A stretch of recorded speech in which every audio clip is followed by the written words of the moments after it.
Look what we have here, the all-new 2025 Toyota Camry. As you guys may have heard, Toyota will only issue these Camrys with the hybrid system drivetrain. Now, that's not necessarily all bad news. Here's something to consider. With these Camrys and the hybrid system component, fifth generation Toyota hybrid system will get you 47 miles per gallon on the highway. And as far as the city, you get a whopping 48. Now that's pretty impressive. So obviously, the ones who are looking for this Camry are not going to buy it for speed, but mostly for fuel economy. I think Toyota did a great job designing this one, guys. Let's take a closer look. Let's get under the hood. Now, this is the four-cylinder 825A FKS motor. Very reliable engine, as you guys can see in the sticker, 825 FKS. Now, it does take the new refrigerant 1234YF. A lot of the newer modern cars are taking that now, no more 134. It does take the 08 oil. Very thin. It seems like it's getting thinner and thinner every year. Now, Toyota's been using this engine for a while now. Not too long, but it's been proven tested. No major issues with them. Air filters right there. And I love the layout. As long as they keep things simple, we as technicians, we don't mind it.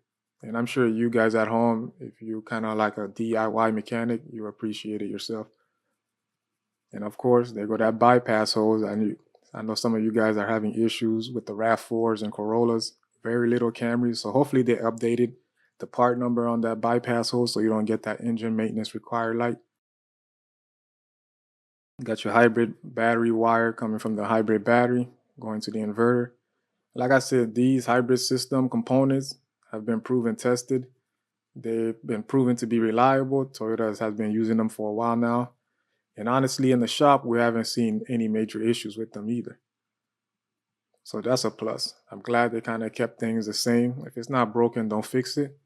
Some may complain, oh, this is the same engine in the previous generation. That may be true, but it's a very reliable engine. Like I said, the only issue is that bypass hose. The bypass valve, I should say. Now, as far as the front end, I do kind of like the previous emblem they had, the reflective emblem with the pre-collision sensor behind it. Now they seem to kind of lower the pre-collision system or the ECU right below the emblem. But the front end is very beautiful. But like I said, that emblem with the radar sensor behind it, I prefer that look versus, chrome emblem on top of the bumper. And because this is a SE model, you can see that bumper fascia is black, like a matte black. On the XSE or the TRD models, it would be the same color as the car. So if that was a TRD model, that bumper fascia would be white. Now we go to the interior. Very nice 7-inch digital gauge cluster, 8-inch Toyota audio, multimedia, 6-speaker wireless Apple CarPlay and Android Auto compatibility. Now the inside of this thing is very nice, guys. Go ahead and start it up for you guys so you guys can see. That's the combination meter we talked about. As far as the buttons on the left side, it kind of looks similar to the previous generation. You got the trunk release, fuel door release switch. The steering wheel is very sporty. It feels nice and solid. It's not too loose, it's not too stiff. You got your aluminum sport pedals, wireless charging capability, and you got your 2 fast adaptive USB Type-C charging ports. You got your EV normal sport mode.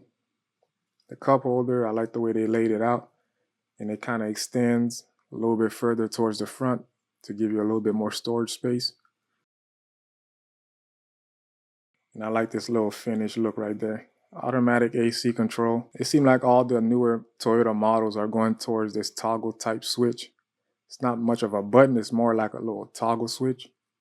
I think it's pretty neat. And the center vents right here, they look small, but they offer sufficient airflow.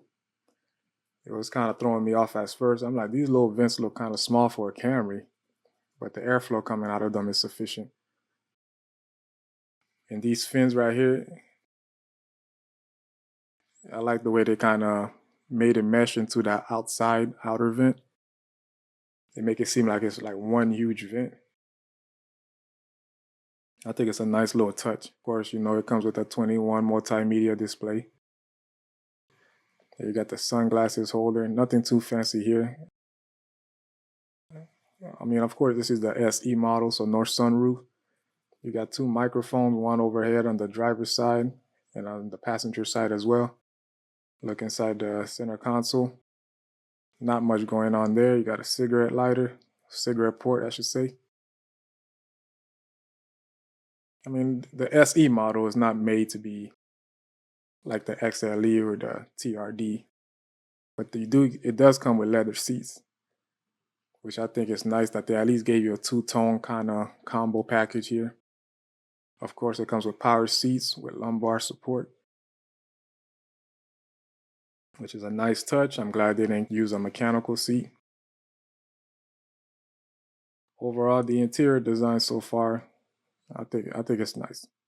The seats are really comfortable, guys. Let's take a look inside the rear back seat area. Like I said, for an SE model, I think the seat trim looks awesome. I love the two-tone.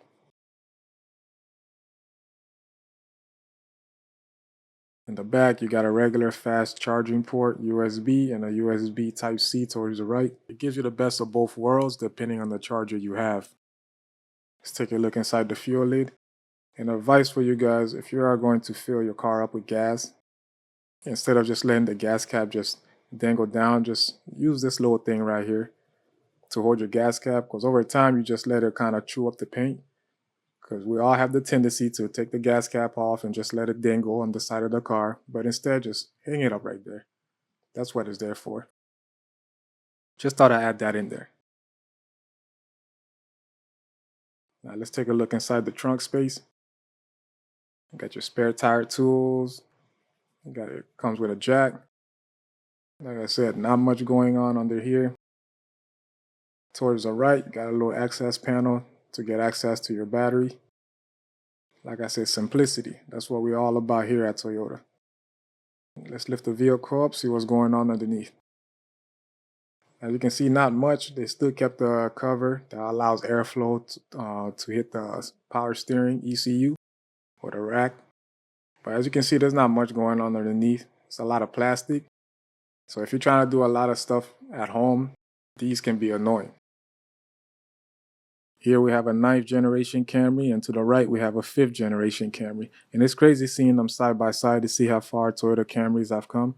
But now we've seen the inside, we've seen the outside of this 9th generation Toyota Camry. Let me know what you guys think. Are you gonna get one? Are you gonna keep old reliable, keep your old school Camry on the road because it's still running? Now the MSRP on this SE Camry is going to cost you $32,000. Is it worth it? Like I said, let me know that in the comments. If you guys find this video informative, don't forget to hit the like and subscribe button. As always, thanks for watching.